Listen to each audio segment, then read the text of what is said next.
Hello everyone, I'm Andy, Inspector Magnum, and welcome back to Retro Review Recommendation in 2017. So how about a vacation? To the jungle! 2017 marks the 20-year anniversary of a beloved FPS classic, Turok, Dinosaur Hunter. Now, of the 5 games I've reviewed so far, Turok is the 4th one to have been primarily made for a Nintendo console. It's weird because I'm probably the furthest thing from a Nintendo fanboy.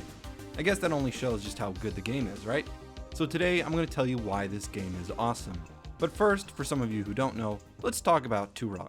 He made his first appearance all the way back in 1954, but he didn't get his own comic until 1956, in Turok, Son of Stone, by Western Publishing.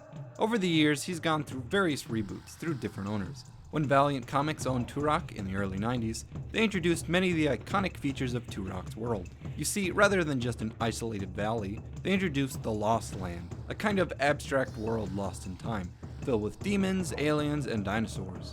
When Acclaim bought the series in the mid-90s, the concepts behind the Lost Land were, for the most part, kept intact. They instead decided to explore the character Turok himself. You see, rather than being just one guy named Turok, Turok became the title passed down to every generation of the eldest male. Each Turok would be charged with defending our dimension from the Lost Lands.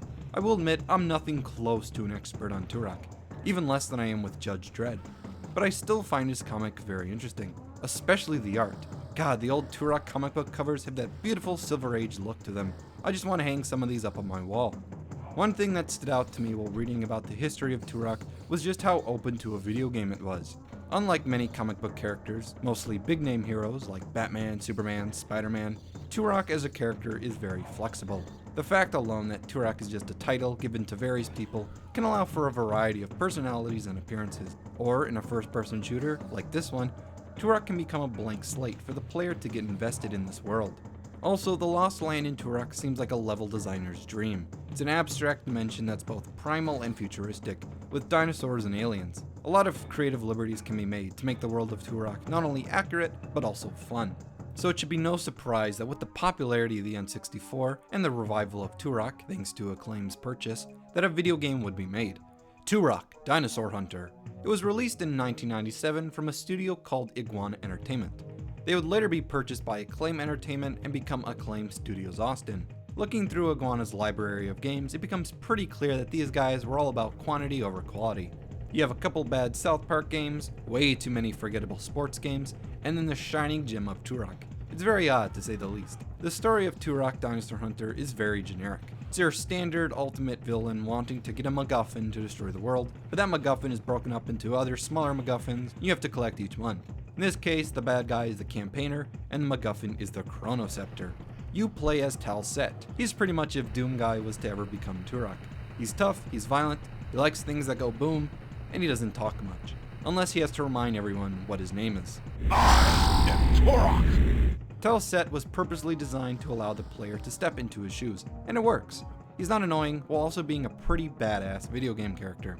Graphics-wise, this game really holds up. For the console, these graphics were amazing, especially when you consider the size and scope of the levels. GoldenEye for the N64 had graphics that were almost as good as Turok, but GoldenEye had slower paced gameplay inside smaller levels. Turok, on the other hand, had you strafing through gunfights, running across platforms. Models for the time also had quite a bit of detail, without that creepy face thing from GoldenEye. And animations are surprisingly good. Enemies have fluid and natural movements and interact with the world seamlessly, like when you kill a charging enemy and they continue falling forward thanks to momentum. It's pretty impressive how smoothly the game was rendered on an N64.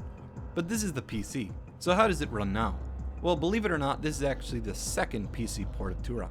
The original port came out in late 1997, and from what I heard, it was actually quite good. However, for 2015, Night Dive Studios, with the help of our pal Samuel Kaiser Valero, remastered the game for modern operating systems and released it on Steam. So how does it hold up? Well, Kaiser, you beautiful bastard, you've done it again.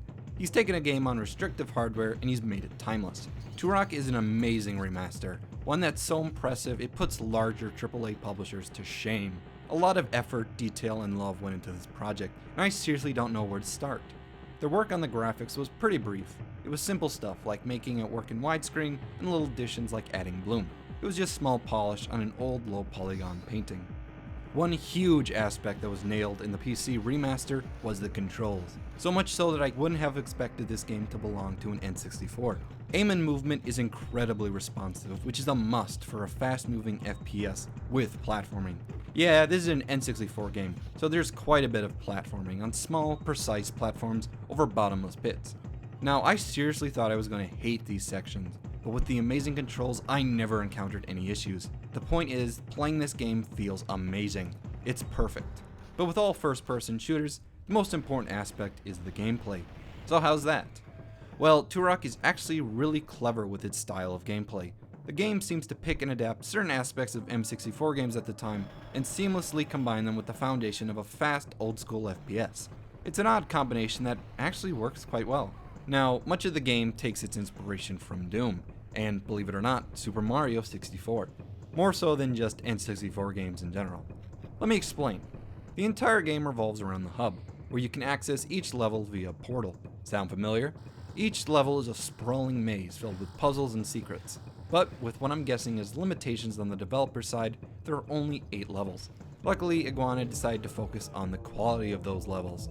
So in order to keep the levels fun and exciting, they added a bit of their own recipe to the mix. Right off the bat, there's a lot of verticality in this game, which does wonders for the levels. Tall mountains and steep cliffs really make this world feel fleshed out and immersive. It feels real. This isn't just a straight corridor maze with a couple tree sprites. Instead, it feels like a real jungle. Actually, the worst levels in the game are the ones that make you go down straight corridors and tunnels. And by the way, these levels are huge. You'll need to collect a certain amount of keys to progress onto the next level, so be sure to leave nothing behind. As mentioned earlier, there's a lot of platforming, but it's very good, thanks to the controls. But I won't lie, some of these sections are very difficult and stressful. Because another aspect of this game takes from the M64 is limited saves.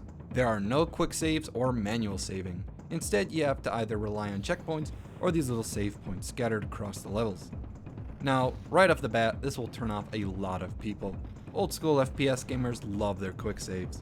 In fairness, I do see some of the pros of having a checkpoint system, and it mostly has to do with not ruining the player's immersion. I'm the kind of guy who spams the quick save button almost religiously in first-person shooters. But in Turok, waiting until you reach a save point does keep you more focused on the game. So again, I love my manual saving, but I do understand why some people prefer checkpoints. One thing Turok does expertly is keep the style of old school FPS games. What do I mean? Well, Turok purposely keeps the plot and characters to a minimum, and cranks the badass up to 11. Also, the character of Talset just looks like one of those awesome 90s FPS protagonists. Not quite the satirical level of Duke, Lowing, or Caleb, more so in the sense of Doomguy or even Blazkowicz. But it doesn't just end there. By the time you reach the final level, you'll have a massive arsenal at your disposal. The usual suspects make an appearance, such as a pistol, a knife, a shotgun, even the N64 staple AK-47. But there are plenty of new characters that definitely make an impact. There's the explosive tech bow, the quad rocket launcher, the fusion cannon, and we can't forget about the chronoceptor, the very weapon that the bad guy, the campaigner, wants to get his hands on. There are about 15 weapons overall, and each one behaves very differently. If you find that you're running low on ammo, be sure to look out for secrets, or to kill some enemies. Ammo is scattered around each level, but enemies drop a lot when they die. Of course, like all games, Turok has the obligatory terrible enemy, this one in the form of the Cyborg Sergeant. You won't see him until well into the game, but when you do, he will drive you fucking crazy. Not only does he do considerable amounts of damage in the microseconds spent getting hit, but for some odd reason I think he uses hit scan, which is weird because he's firing a projectile weapon. What the fuck? Other than that, the enemies are iconic, distinct, and fun to fight. Something that not a lot of first-person shooters can claim. Especially the bosses.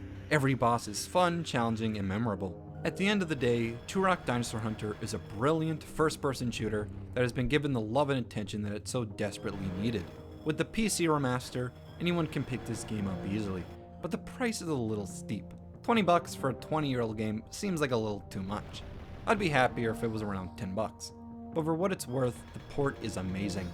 I found no bugs with the game, and it runs incredibly smooth with no frame drops in sight. It's beyond polished. It's perfect. Also, I've seen this game go on sale more times than I can count. So if you find it in a Steam sale, don't hesitate, buy it. Also, a recent addition that has been added to the remaster in December of 2016 was the inclusion of a level editor.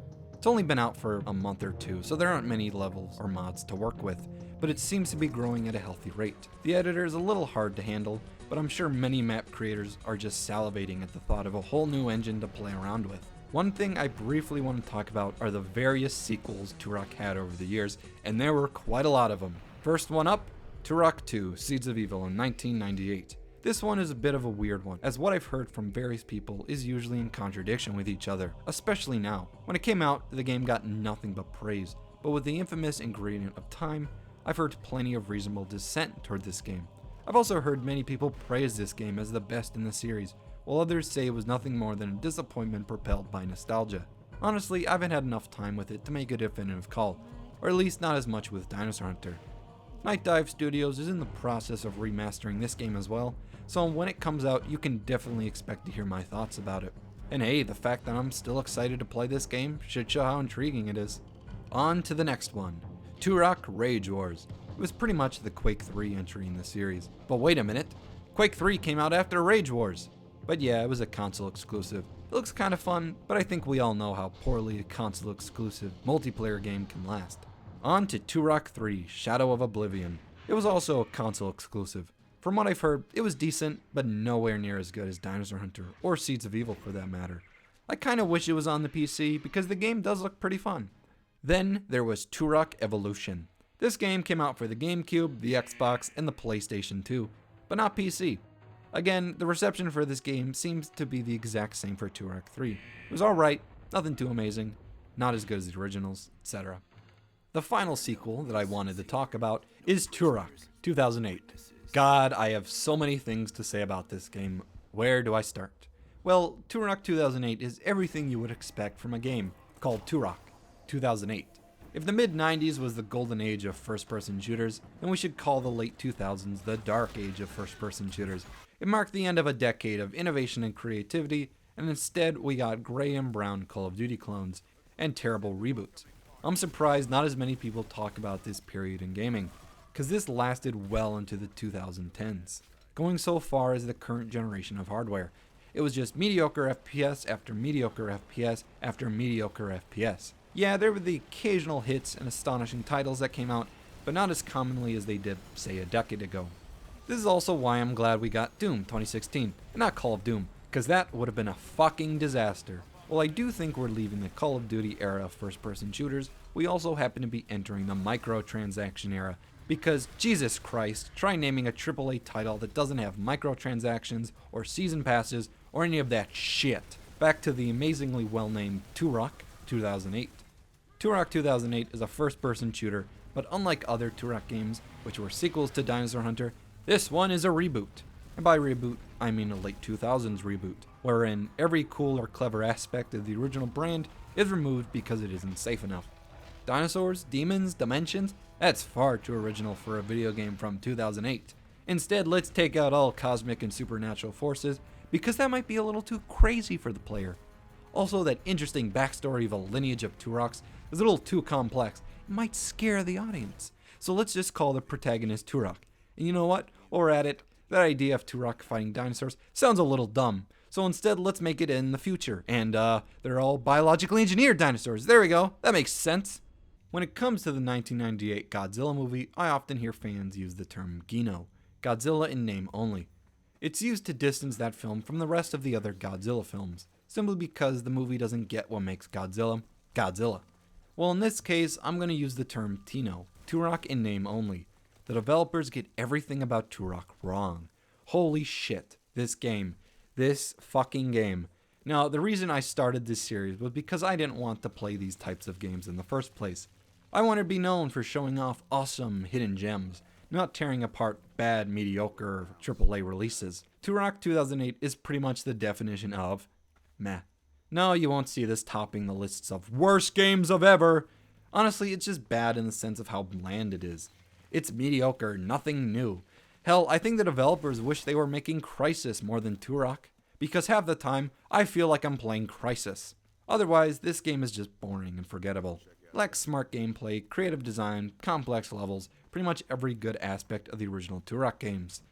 The graphics are alright, but I should be thanking the guys behind Unreal Engine. Man, I wish I was playing Unreal right now. Oh, creativity, color, all that fun. Nope, back to Turok. There are moments where the gameplay does become quite fun, but those moments are few and far between. The only way you can get this game now is probably through bargain bins, so don't even bother looking for it. The developers of Turok, 2008, was a studio called Propaganda Games. Real subtle there, guys. Apparently they were formed from former members of EA Canada. And it all makes sense. They made such hit titles as Marvel Nemesis Rise of the Imperfects on the PSP, EA Playground for the Wii, and Medal of Honor, Heroes 2 for the Wii. Then they were hired by Disney Interactive Studios and they made the hit game Turok, 2008. After that, they made the amazing movie licensed game Tron Evolution. Then they closed down. Great. And that was it for Turok games, and Turok in general. There was actually supposed to be a Turok film, but it seems to have been scrapped around that same time. It's quite a shame, really, because Turok has a lot of potential. Hell, I'd still be up for another Turok FPS game a la Doom 2016. What makes Turok genuinely special, in my opinion, is how it combines the familiar with its own style. At its core, Turok Dinosaur Hunter is a fast-paced, old-school first-person shooter, but it brings new gameplay mechanics to the table that really make it stand out from the rest of the Doom clones. This game is up there as one of the best games of that era, maybe even of all time. As someone who has no real nostalgia with this game, I can safely say that Turok has aged gracefully and has earned its place as one of my favorite FPS games and games in general of all time. It's up there with Doom, so if you even consider yourself an FPS enthusiast, then Turok is a game that you have to own. It was great at the time and has only gotten better with age, so seriously, go check this game out.